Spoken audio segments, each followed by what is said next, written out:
مساء النور للجميع. إن شاء الله تكونوا بألف خير وألف صحة جيدة، وإن شاء الله تكونوا قضيتوا عيد شكر جيد لكل الأشخاص اللي بعيدوا بعيد الشكر، وإن شاء الله شهر 12 بيكون عليكم أعياد مجيدة للأشخاص اللي بعيدوا جميع الأعياد المجيدة والكريسماس والسنة الجديدة، وكل عام وأنتم بألف خير. مولود برج القوس، شو ناطركم بشهر 12؟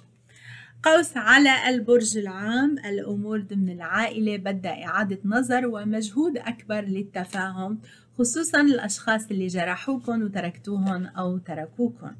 بهذه الفترة التفكير والتحليل رح يكون سيد الموقف، والتصرف رح يكون أهدى من الفترات الماضية. أما من ناحية العلاقات العاطفية فهناك تغيير إيجابي على نهاية السنة. البعض منكم وصل لحلول عاطفية جيدة، ربما مع الشريك أو الحبيب أو الزوج أو الزوجة. أمور كتير تغيرت، وفئة منكم حابة تعود لشريك أو شريكة حياتها. ممكن كتير تحاولوا تتواصلوا معهم من بعد وصول بعض المعلومات اللي بتخصكم أو وصول بعض هذه الأسرار.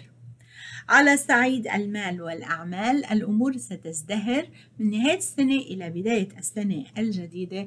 بعض منكم رح يترك مكان عمل أو مكان كان يعمل فيه أو نوع من الأعمال كان يقوم فيها ليتجه إلى مشاريع جديدة، أعمال جديدة، تغييرات جديدة. ممكن أيضا يشتري عقار جديد، بيت جديد أو أساس للمنزل.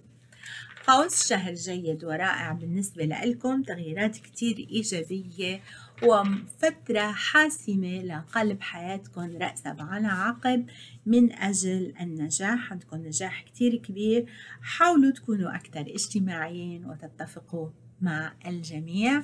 بتمنى لكم شهر جميل جدا. ما تنسوا تتابعوا الأبراج العاطفية والأبراج الأسبوعية. شكرا كتير لمولود برج القوس.